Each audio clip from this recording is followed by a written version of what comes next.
Welcome back to the And Both podcast. Today's conversation is with someone whose work feels like a very natural fit with everything that we talk about here.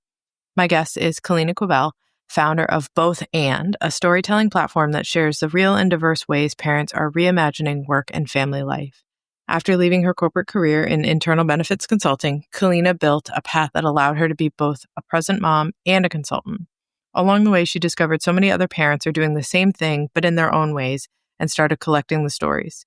Inside this episode, we're going to talk about what it looks like to step away from traditional 9-to-5 structures, the fears and freedom of consulting and part-time work, and why our careers don't have to be black and white. We also dig into the importance of recognizing your expertise outside of a company name and how to build options that give you both flexibility and relevance.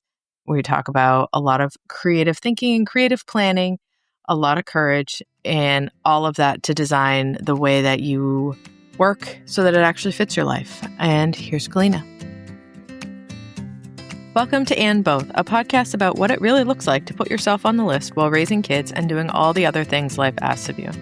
I'm your host, Ashley Blackington, and on this show, you'll hear conversations with moms who are figuring it out in their own ways, plus a few solo episodes from me from time to time.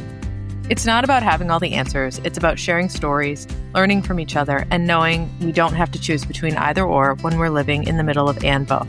Let's get into today's episode. Hello, and welcome to another episode of the And Both podcast. My guest today is Kaleana Quibbell. Welcome.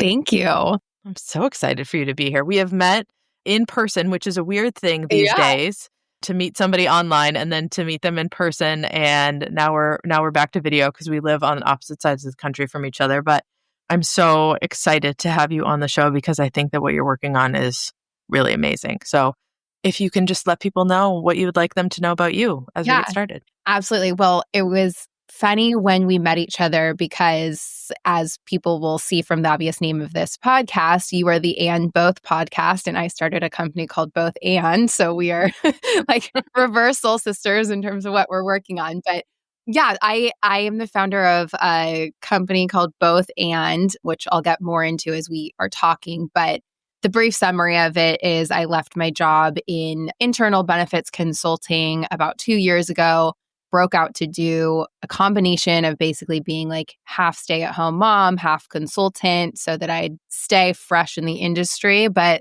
also have a ton more time with my 2 little boys. I have a 4-year-old and a 1.5-year-old.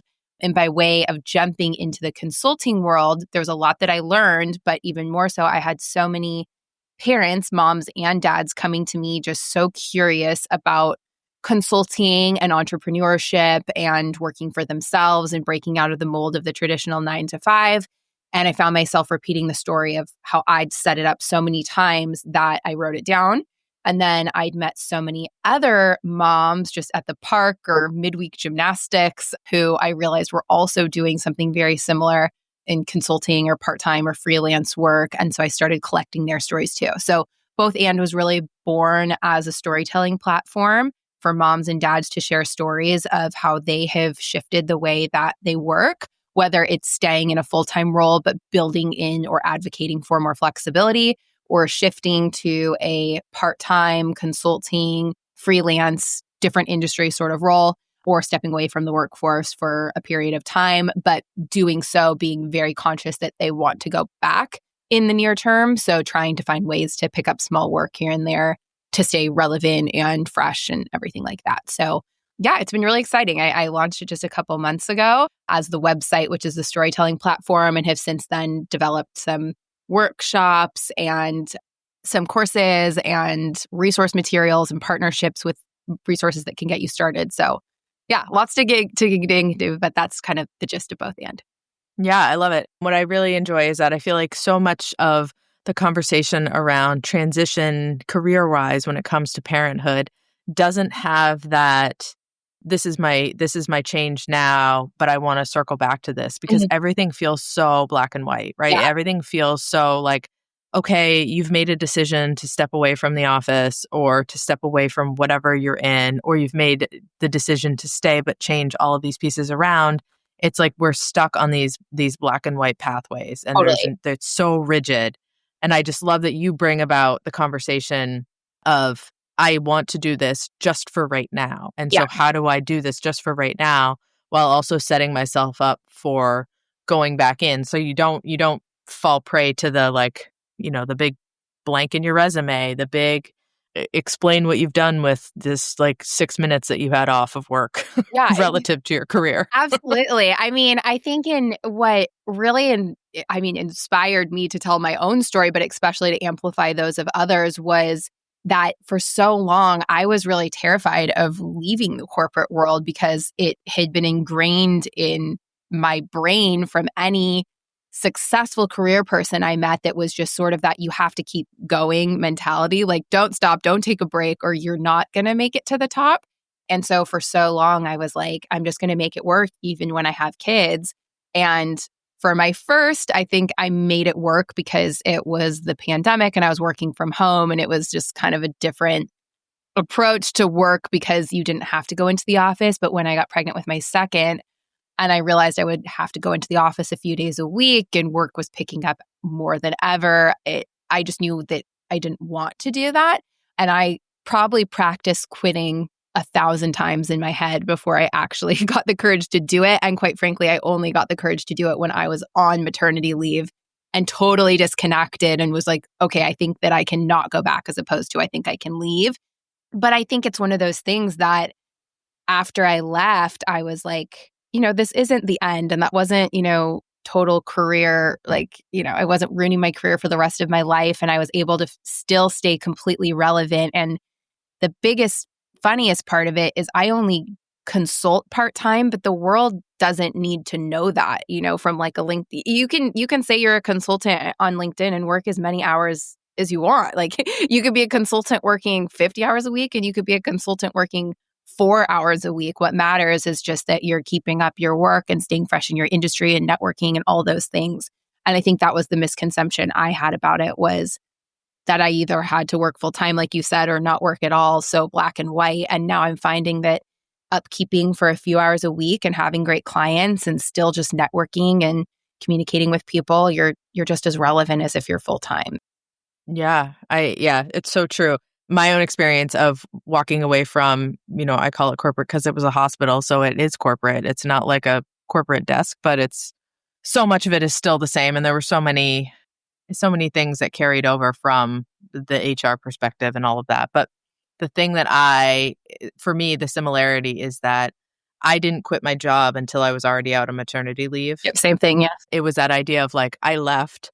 There was only one person in my office who sort of figured it out that I wasn't coming back, because she kept asking me where the baby was going to go to daycare and I was like, I don't know yet. I don't know yet. And she was like, lady, I know that you have to, I live in a place where you could put yourself on the list for daycare before you're pregnant. Yeah. It's just it's bonkers. And she was like, really? You're not, you haven't made a choice yet? And I was like, I don't know. But I went through 10 weeks of my 12-week maternity leave. And then I called my boss and said, I'm not coming back. Yeah. Because I was so removed. And it was but it was that period of time.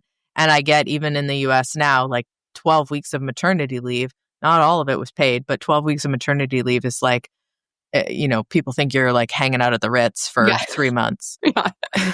Couldn't be farther from the truth. Yeah. But just that ability to step away and really see sunlight and pick your head up and look around and go, okay, what else can I do? Yeah. Was enough of a break in that treadmill hamster situation. Yeah. To be something else. Totally. Well, and I think I get asked a lot by women who are pregnant, especially with their first, being I think I want to quit, but should I quit before maternity leave? Or what do you think? And my advice is when you talk about that black and white, can be short term, doesn't need to be the years. It's just kind of wait and see too, because I always explain that the way I felt after my first was so drastically different than the way I felt after my second in terms of postpartum everything, anxiety, whatnot, because after I had my first, there was part of me that was maybe after I have my first, I won't want to go back to work and I'll just, want the snuggles and whatnot. And I think maybe because of the pandemic, but my postpartum was so isolating and I had so much anxiety and I felt so bad about everything I was doing that I was feeling everything that I had to go back to work. I was like, this is the only place that I know I'm good at my job. I'm not good at this job with baby. So like I need to go back. And I really did like need that work. It kind of gave me my break and like let me, find balance. But I think after I got pregnant with my second, I was worried I would feel the same way in that postpartum period. So I didn't want to quit before I went on mat leave. But then that second baby came and I had that confidence that you don't as a first-time mom. And I also had perspective of how fast it goes by in that second period. So I was like, I'm going to stay home now. Like this feels like better for this time around. And then practiced with different schedules on mat leave where, I side messaged a few people I used to work with on the vendor side and asked for a couple hours of work to sort of test out the consulting thing and realized that I also didn't want to be a full-time stay-at-home mom. So it was like, I think you have to test that theory of the balance that you need, and it is going to change from kid to kid. And so I don't know, it's a big thing that I hear often with the stories submitted to both and is that you don't have to decide when you're pregnant that I want to be a stay-at-home mom now that I had my first kid, or you don't have to decide I'm going to keep working because now I'm just a working mom. Like you're allowed to have it change as you have more kids and things in your life change. And that's why I'm such a big proponent of people finding like networking for part-time work or setting up consulting LLCs early on, just because it's so nice to have these options you can turn to in different parts of your life and when you need to have different flexibility or want to have more office work versus child connection and so on. Yeah. And I also think that it's really important too in all of that is there being a level of recognition for the expertise that you have built in the career that you have had up until this point, right? Like a 22-year-old out of college can't, well, I'm not going to say can't, but shouldn't be a consultant. Should not. That's not to say that that there are not a plethora of like 22 to 27-year-olds out there who are consulting, but that by the time you've gotten to that space in your career where you have, you have had all these years of expertise and you've built this network and you know these vendors and you know your industry really well, you're at a space where your expertise isn't tied to the company that you're working for. And so you can lean on what you've built for yourself in a way to give you the freedom to be able to say, okay, I'm not pigeonholed into this position, into this office, into this space. I'm going to lean on the things that I definitely know and the skills and the expertise I have to hold me up or to hold this whole thing up while I get an opportunity to do that too. It's important. Yeah, no, definitely. And I think one of the things I would, if you're a 22-year-old who wants to get into consulting is I think what you said about disconnecting your skills from the company you work for is actually really, really important, because I think too many people are working for jobs and they'll come to me saying, I'd love to start consulting, but I don't know what I would consult on. Like, I don't know what I would be good at, or, or my job's not transferable to consulting because I work in X industry. And it's so funny because every day for any industry you could name, being a lawyer, working in operations, being a physical therapist, like I've heard the reverse story of someone consulting or doing part-time or virtual work in that field.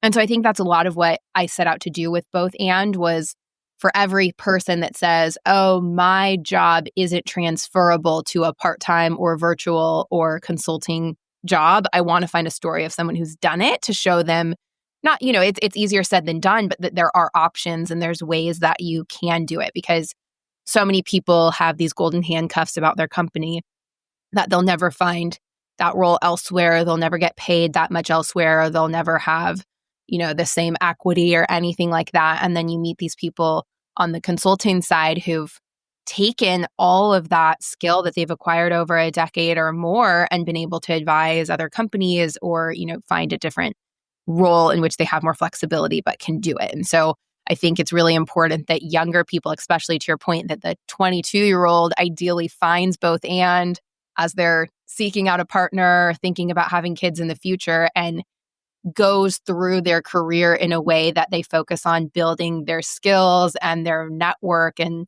sort of like their mini empire within each company they go to, so that if they want to branch out, they have, the network and the skills and the tools and the knowledge to do so, which is really key. Yeah. And that's the idea. Is like we're no longer of the 50-year, gold watch, sheet cake Yeah. kind of career anymore. And that people really essentially like I think about LinkedIn in this way, right? It doesn't matter what you do, is that essentially on LinkedIn, your profile is your brand because you have to tell people these are the things that I can do. These are, there's your resume to a certain degree, and you build a network on there. We're all just branding ourselves as individuals on there.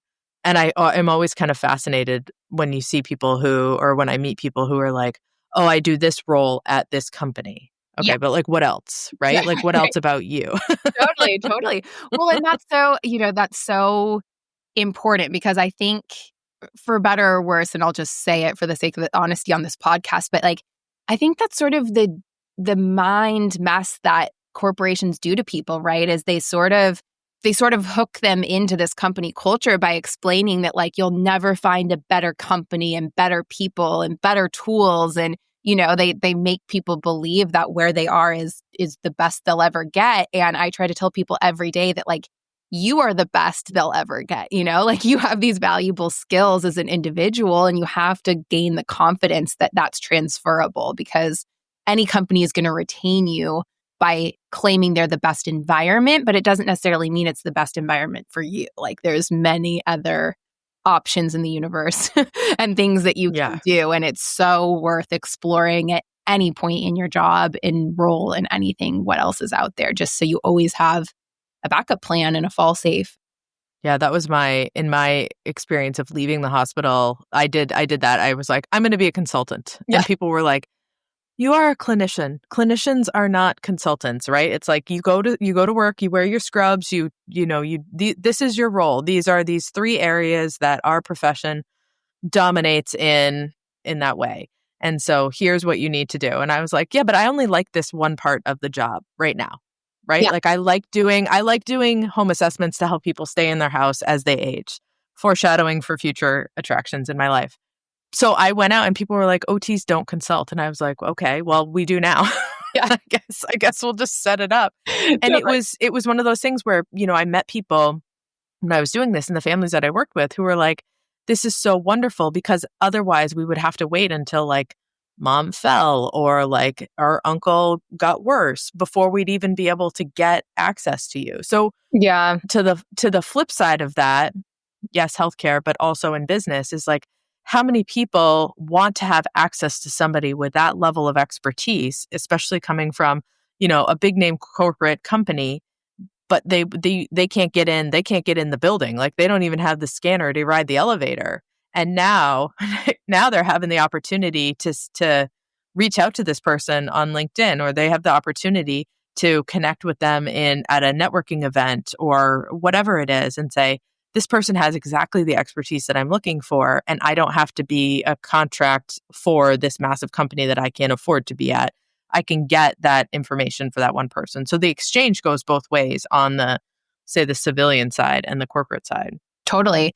Yeah. And I think so in kind of taking you back to the both and collection. So I'll take a quick step back. So when I came up with the idea for collecting the stories for both and, it was actually, as I mentioned at the beginning, because I met all these parents that were doing interesting things. But there was one day in particular where I was at a park, and it was a Tuesday, and there was like 4 moms there. And it was right when I'd left my job. And I was like, how am I going to navigate this conversation with all these stay-at-home moms that I kind of am doing consulting, and like, well, what will they think about that and whatnot? And I talked to all 4 moms, and every single mom at that park was working part-time. And one of them was doing this like virtual medical part-time thing. One of them worked for a tech company and had scaled her hours back part-time. Another one was a consultant. And it was just this perfect visual in real life of all the different ways that you can approach being this hybrid, being at home with your kids and also having like a really awesome job. Like none of them were working in a, silly thing. They were all doing like very serious big name company, had to go to college jobs. And so I sort of like collected their stories, as much details as I could, and wrote them down anonymously. And that kind of birthed the both and storytelling, because I just think that, to what we've been saying, there's so many different ways to do it. Like there's so many different approaches you can take and different ways you can set it up. And you just need to have the skills to be able to do it. And so I think a lot of what I've spent my time doing is exactly that. Like at first I set up all the stories and people would go into the site and they'd read them. And anyone listening to this, you can go to bothand.co and you can read all the stories. And within them, I would ask people, were there any tools or resources or communities or podcasts or books or anything that you used? And so people started listing them. And it's been great. And I think people have found a lot of motivation from doing that. But I even get messages still from people saying, I read all the stories and I made a list of some of the resources, but I still just don't know which path to take. Like, I'm really scared to leave my job and start consulting, or I love to talk to my boss about going part-time, but what if it fails? And so I think the next wave and what we're really focused on is sort of like intertwining that career coaching and advice into it, of being able to, it's sort of like wanting to talk to a therapist if you're facing a really big life decision. And this is the same sort of thing, but talking with someone who's just a little bit more skilled on the company side of things, of being, how do you talk to people about these really big career decisions you have to make, and evaluating all of that, and talking to your partner at the same time if that's relevant, and everything. So I think a lot of that ties back into it all too.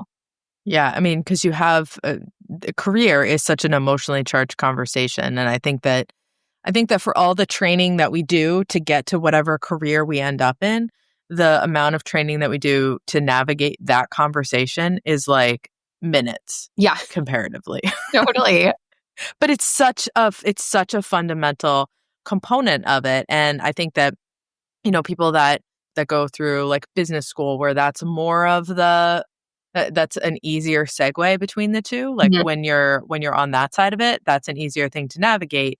But for I would say probably the vast majority of people, there's not a whole lot of training or education or resources available for people to be like, I want to go part-time, or I want to do this, and this, or have this idea. Like, how do I not get fired and have this conversation? Totally. Well, and it's really interesting because I look back on any even mentorship I received when I was earlier on in my career, and some of the best advice I got was salary negotiation, right? Like, especially as a woman, I think people drilled into my head, like, if you get a job offer, just make sure you're negotiating. Or if you're up for a promotion, just make sure you're trying to fight for that salary. But no one taught me how to advocate for my time. And so I think that, it's like you're taught how to advocate for money, but you're not taught how to advocate for time and balance. And once you're in a company, even some companies I work with offer career coaching or therapy, but I feel like it'd be almost a conflict of interest for those career coaches to help you evaluate working less or working for a different company. So no one has these tools offered by their company to help negotiate for like what they actually need from a time perspective. And so a lot of what we're trying to do with Both And is exactly that. It's empower people with the tools to advocate for their time, whether that is, going virtual so you have more time at home to do the things you need to do, or advocating for schedule so that you're able to pick up the kids and accommodate staying at the company, or going, part-time or doing consulting work. Because the reality is, and what I hope companies realize is, if people really need to leave, they're going to do it whether or not like you help them. They're going to just quit and work for a different company, or they're going to just, their productivity is going to drop. Or even funnier, I've heard a lot of stories of people who've left the company because they wanted different hours, done consulting, and then a year later, the company hires them as a consultant to do.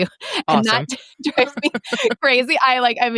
Stand up applause for the people who sold themselves back to the company, getting paid more money than the company paid them. But from a company perspective, I'm just like, that's so crazy that like you could, and so I think a lot of what we're trying to do is empower the individuals. And then on top of that is just advocate from the corporate standpoint of just, what is the value of offering part-time positions, especially to people above entry level. I think so often I get people reaching out to me, they're trying to find part-time positions, but they can't find any part-time position that isn't administrative in nature, because so much of the part-time work people associate with doing on odd hours, or not being client facing, or not having numbers. And so I think this advocacy of more senior part-time positions is really important, or job sharing, or all sorts of creative ways that you can approach this, just so that it doesn't have to end up being this roundabout of someone leaves and then goes consulting and then they're hired back, because it's such a silly cycle. It's amazing though. Like, you really do want to stand up and clap. Like when somebody comes back on the floor and you're like, not only are you now getting paid more, but you are getting paid more and you are calling the shots on your own hours. But you had to quit your job to do that. It's hilarious to me. And especially when the companies have a no part-time policy, whether it's, formal or outspoken, but then they hire part-time consultants. Like, I don't know. And so I think that's like a lot of what we're trying to do is like break the narrative around that. And there are some really cool companies doing things like that, like hiring more part-time people. And so I don't know, it's a really cool thing that I just want to like amplify more. If you're a company that is approaching things differently and being great about remote work, part-time work, like I don't know, I want to tell that story more as much as I can. Yeah. Today's episode is brought to you by Dovetail, the app that's changing the way families navigate caregiving. If you're juggling your kids' schedules, checking in on your parents, and trying to manage your own needs, Dovetail is made for you. I built Dovetail as a clinician and caregiver who saw firsthand how overwhelming this role can be and how much lighter it feels when the care is shared. Download Dovetail now on iOS, Google Play, coming soon.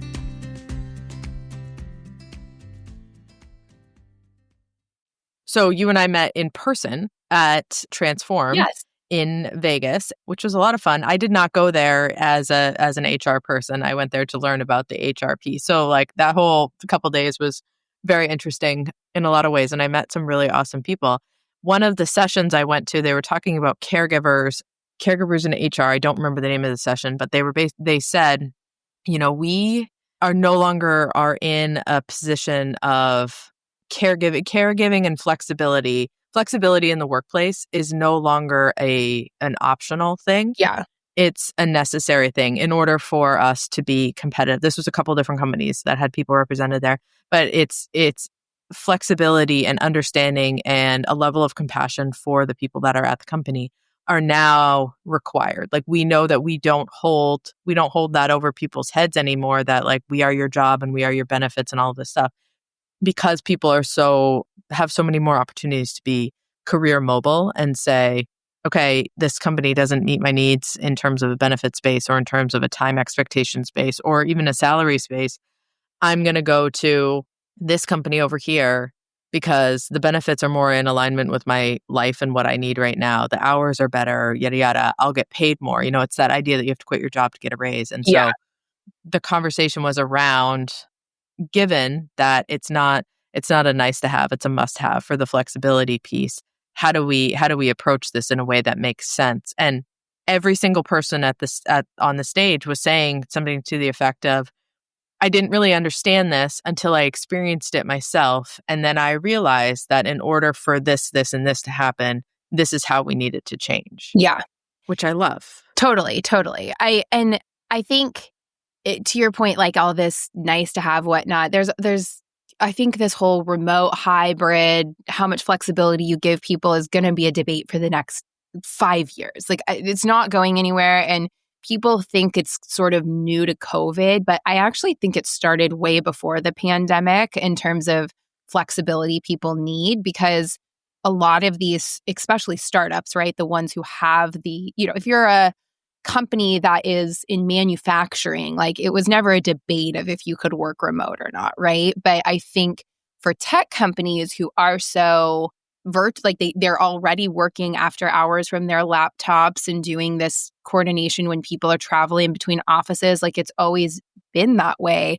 And so I think there was this wave of parents that are sort of like, millennials that really have pushed back saying, no, like, remote's not nice to have. Like, we're doing it every single day. Like, I'm working at night every single day. So if I'm working at night, why can't I work in the morning? And why can't I work after I drop my kids off? And why can't I work, from home so I can leave early? So I do think that there are a lot of people that are going to jump into this consulting world if the companies don't wake up to it, because to your point, they're like, it's remote or bust, like, or at least hybrid. I don't think people mind going into the office if there's a purpose, but even before the pandemic, there was a few days where I would drive into the office and I'd be waiting in the conference room, and every single person would ping me saying they were at a different office or they were at home. And I was like, why don't I just drive into the office to sit in a conference room to be on Zoom? And so, like any company that has widespread offices is going to face that issue. And so it's sort of just trying to figure out how you accommodate to each person as opposed to fight it till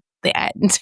And I think too, the people that are able to capitalize on that, my feeling is the people that are able to capitalize on their own skill set and saying, this is what I have, this is what I bring to the table, and that go through the process of growing as an individual, creating these networks, really going through those steps and things that your company isn't going to do for you, where you take on those pieces outside.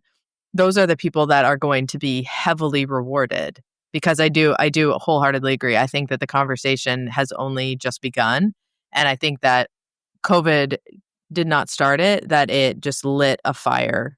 It accelerated it. It was something that was coming down the line, right? Like, how many people go into an office and they sit at a computer and you don't really talk to other people because you're all doing this, but you send each other Slack messages all day long. Yeah. So I don't need to send a Slack message three doors down. Totally. If I could go talk to them, but what are we doing here? And, I had so many times at the park where, you're talking to someone and they're like texting and they're like, oh, I had this thing that I had to be a part of, but I just had to contribute this one piece. And you're like, brilliant. I think that is brilliant that you are juggling the things. I mean, I don't really love the word juggle, but like, it's like I could not go anywhere and I could be glued to my computer, or I can really embrace this. I can go, my kids can play on the swing set for like a half an hour.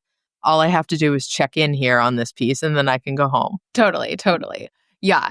And I think another part of it, and this is actually a huge, it makes up a huge part of the people who've come to Both And or talk to me about this, are people like myself. So I had my first child at the beginning of 2021. And so there are millions of parents across the United States that had their first child in 2020, 2021, maybe, consider part of 2022, but where they didn't know a world of going into the office while also becoming a parent. They were kind of stuck being this work from home parent at the same time that they were trying to figure it all out. So they really push back on this notion of how to make it all work too, because there's someone like me where I didn't have this before and after. I didn't have how did we do it before COVID, where we had to have childcare at 6 a.m. to 7 p.m. because of the commute and everything. Like, I never dealt with that all. And so I really challenge that side of it, as many parents like me do, where they're like, no, like, I can't imagine how I'm supposed to do this because I've never had to do this. And I actually don't want to envision that. Like, I've been getting away with only having a nanny from 9 a.m. to 3, and I don't want to extend it 6 to 6 so that I can come into the office. So that's a big part of it too. And I think why people are being so loud about it is because it's not that people want it to change from what it was. It's that they're not willing to change all they've known. Mm-hmm. And so that's a big part too. Yeah. And I love that part too, because there are so many people that, because they don't know any different, they also they're not going to be like, well, what you're telling me. It's like that idea of the person back in my day, we had to yada, yada. It's like, well, you did it and that was great. But that was all you knew. And this is what I know. And now I don't want to do that because I was able to work. I was able to be efficient. I was able to hit whatever productivity markers you needed me to do. And I could do it in my pajama pants. Yeah. If you are so inclined. Yeah. Yeah, exactly. And and be super productive. And I think that's the other part is people always challenge how productive people can be at home. And I don't know, I just feel like it's a moot point because everything's so measured in terms of project and deliverables these days that you're not really able to fall behind on things. So it's, I don't know, as long as you're getting it done, you're getting it done. And that's what so many people that come to Both And are seeking out, is they're just like, I have piled so much onto my plate in the last 15 years in the corporate world that I don't even know how to scale back, and I just want to do something different and be rewarded for like the actual work I'm doing. Because a lot of what I post about and share, right, is when I left my job of, I'd been there 10 years, I had piled so much on top of myself that even though I was very well compensated, I was like, I don't even know how to do the math of how many, like let's say I'm doing 5 jobs, like, is this salary matching up to 5 jobs? Like, I don't even know. And then when I broke out, I was truly measuring, like, I'm clocking hours, I'm measuring how much time I'm working, like I'm only getting paid for what I'm actually doing. And then I'm also not taking on scope outside of what I should be doing. And having that sort of control over your work is so important. Like you feel like you actually own your work instead of feeling like someone else owns your work and you're just kind of like contributing to make them successful. Like instead of contributing to making a company successful, I now feel like I'm contributing just to make myself successful and help others. So yeah, it's really, really important. Yeah, and that's a rewarding piece. Like there's a face to the paper that gets submitted. There's a face to the project that gets presented. It's not, you go through and you do, I don't know, however many hours it takes to come up with a presentation. And what's the first thing you do is you put the company logo on it. Yeah. Right. And like if you're lucky, you put your name there. But more often than not, you are representative of the company. And so being able to say, like, this is my face, this is my name, this is what I can do, and these are all my qualifications. Yeah. Yeah. It's pretty cool. I know. It's very rewarding. And I meet people every day that say that too. It's just the second that they started working for themselves or even took that control back by working part-time, they just felt like their work was more meaningful because they designed it themselves, right? Like they were like, I want this 4-day work week and I have control over it, as opposed to the company constantly telling them what to do, which is really key. Mm-hmm. I love that. So both and is growing and it's going. And what's on the horizon for you? Yeah, so it's funny because when I first started Both And, I always say like I'm the founder of Both And people ask what it is, and it still feels funny to call it a company because I'm not like this $10 million VC-backed startup. Like I started Both And as a blog, and I used to joke when people asked how I was going to monetize that. It's like, can't a girl just have a blog in 2025? Like I just like the story sharing. But what's next for it is really a few things. So one is I'm bringing in a bunch of experts, which I already have by way of doing a few workshops, but I'm more formally bringing in this curated list of experts to help in certain areas, anywhere from career coaching, but also like understanding your leave options if you go to consulting, or how to find benefits if you leave your full-time company. Because a lot of what I did was the reverse of like, instead of saying, what do people need to start their own company? I also started looking at what holds people back from leaving their company. And so a lot of what I heard from users was, it's the benefits, it's having covered maternity or paternity leave, it's having, life and disability and all these other things that are sort of, unfortunately, in the US, ingrained and systematized into employers as opposed to from a government perspective.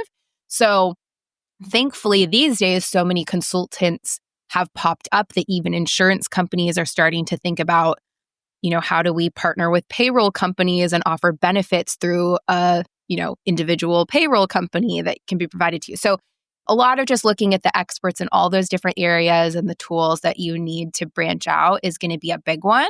I also want to continue to do a bunch of free learning opportunities.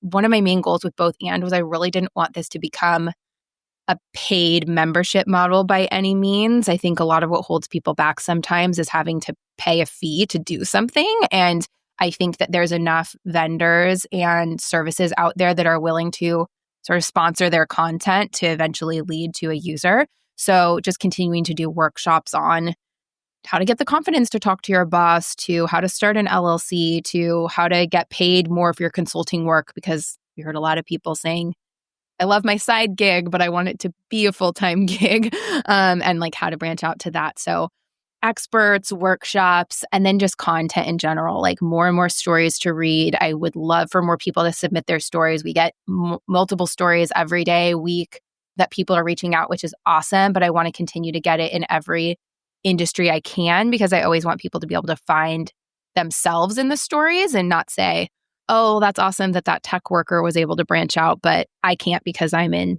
the medical field, kind of what you were saying.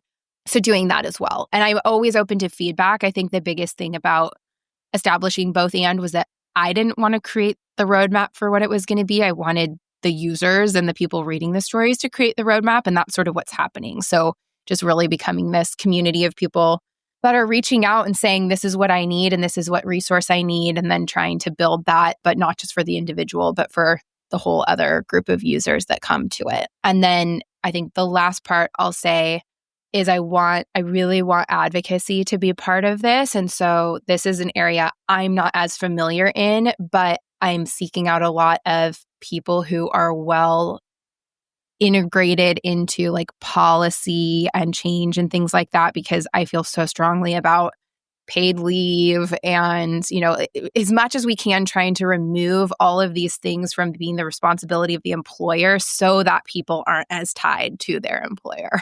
Like if we can get paid leave and benefits and all these things, childcare, like anything that we can do to move away from just being the employer's responsibility is going to be so critical, because then people will have more resources that they can go branch out and be entrepreneurs and do their own businesses and everything like that. So yeah, courses, workshops, experts, and advocacy. Those are like my 4 big things that I'm focused on, which are big things. But yeah, I think I've always wanted to be a connector of people with both and. And so for everything I'm doing, it's less of here's what I'm building and it's here's who I'm seeking out to build the components of what I'm doing. So I always say if you're someone who has a resource or you're an expert, like I'd love to plug you into the community as opposed to I'm building it from the ground up, because there's so many things out there already and so many great experts and communities and books and podcasts and everything that I just want to amplify those and bring them in as awareness as opposed to like doing my own version of it. Yeah. I mean, I think it's so smart because the idea of like, this is the thing that I needed to solve for myself specifically. So it must be the same problem that you guys are all having. Like, I feel like that's like corporate structure in a nutshell, right? It's like, here, we need to grow this and this is what we're going to do. And we need you to get on board with that versus being responsive and listening to people, because so many of the people nowadays that are juggling this decision and going back and forth on it are probably coming at it from a place of, well, this is what I should be doing. Yeah. Versus the thing I want to be doing. And so when you're looking for tools and resources and stories, especially, you're not looking for like, I mean, you might be looking at like Reddit to be like, oh, how did this person that left? But you really aren't, there's a level of disconnection between something that's so big as that and something that's like very tailored to that specific like, pain point. Exactly. And I think that's been part of the issue. And what I saw is like, I always was part of certain communities and would read the threads, and I went to the Reddits and the Facebook mom groups, and you'd see how other people did it, and it just seemed so hard to replicate in your own life. And so I think that's why like things like these career coaches, or even just like having stories to show you like so many different approaches of how people did it are really helpful, because you often question like, well, she made it look so easy. Why don't I feel that way? Or why can't I do that? Or she must have all this money, or, and so it's, I think, finding people of different financial backgrounds that made the change. And I don't know, there's so many different things that you can do. So yeah, just receiving different viewpoints is always important. And something you might have to combine 4 or 5 stories together to get something that really speaks to you. Like it may not be things that can relate on that level. Totally. I do think that like for the employer side of things, when you're talking about having people on when you talk about like the benefits not being tied to the employer, I think it's still, I don't know. I have this like, am I the only person who sees this kind of feeling about it? Like am I being punked is like, companies want to have the best talent. They want to have the person who has the best ideas and has, the skills and all of that stuff. But if you just go around with this string of benefits and all of that, that's tethering people to the company, are you really getting the best? Or are you getting the people that are stuck for that golden handcuffs moment? Yeah. And wouldn't you think that it would help companies grow and be able to really be competitive if people are not looking for the best benefits that your company offers? People want to come and work for your company because of what you're doing and how they can interact with that and how they can intersect with that. And so totally, when we talk about like childcare and benefits and paid leave and all of those things. I mean, this is when my Canadian shows up in the conversation where I'm like, but why can't we just do that so that you actually do get the best and the people that are most tailored to that and all Yeah. of that. So Well, totally. Canadian insert there. Yeah, no, I couldn't agree more. And I think some companies get that, right? And they, there's this joke, if you've ever heard the term boomerang employee, and those are employees who left the company and then come back. And I think at first it was like if people left a company, they were like, that's it, the door is closed, And I actually love this idea of people celebrating boomerang employees, not because they left because they were frustrated with the company, but it's like, hey, I need to leave for this period in my life. I need to take some time away or do consulting and try out some other skills or something like that. These people leave, grow those skills, take care of their family in a moment of need, and then the door is still open that they can come back. And like, how beautiful is that, instead of feeling like people are trapped and if they leave, it's over, and instead celebrating them taking the time they need or growing their skills and then coming back more mature and appreciated and everything. So yeah, just talking about more of that and, getting companies to realize that it's a good approach, to your point, to not like imprison people in their culture. And rather, if someone says they need something that doesn't seem to fit into the company culture or what's needed, then like that there's different approaches of accommodating their time or whatever it is that they need. Yeah. So in all of this stuff that you're doing, because I feel like when you have this much passion and you have this much drive and like understanding, and it is so close to like your experience, it's really easy to go down the rabbit hole, right? And take on like the role of 5 people and and all of that stuff. Like, how do you navigate that with the stage of your life that you're in right now, having the kids that are younger and making the decision to step away from like a 6 to 6 option? Yeah.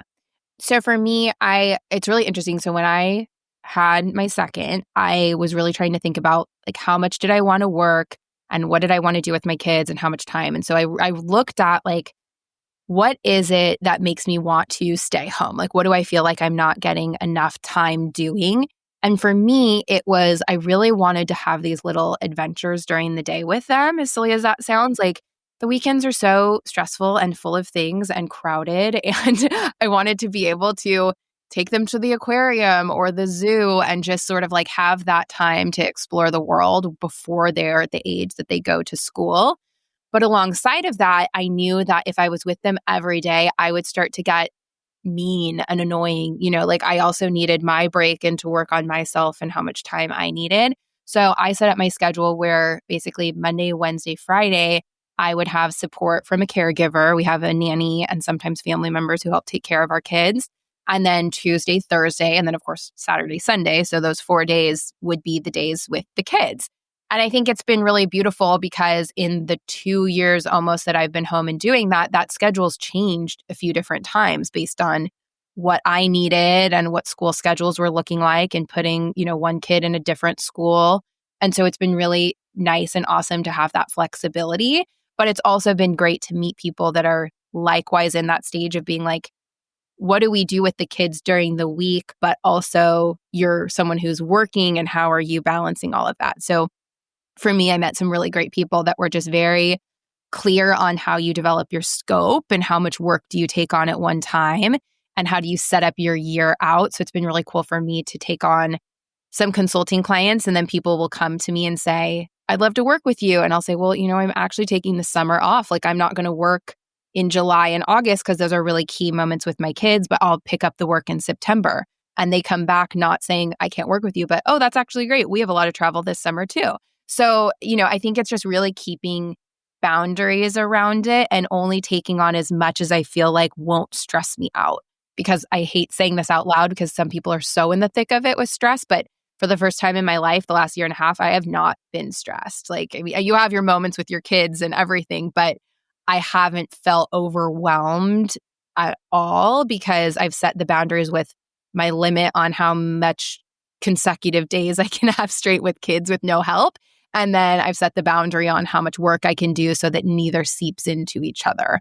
And I think that's really key. And it takes practice and trying out different methods. And so I try to tell the story of how I set up my day as much as I can because I think a lot of people think, oh, well, I'll just put my kids in school and then during that chunk every day. And so you're kind of hopping between two identities every single day, which can be really tricky. And so I always say that was too hard for me. So for me, I have it set by days. Like on Monday, I just have my work and then the kids obviously in the afternoon. But Tuesdays, I have the kids all day. And so I'm not working that day. So trying to set your boundaries with however that works together. Yeah. And I think that's you brought up a really important point is that, and it speaks to the both and piece is like being able to see somebody do the thing that you want to do is so important to be able to not get stuck in that bouncing back and forth, right? Because like if you don't have anyone to learn from to say, okay, how do you set up consulting?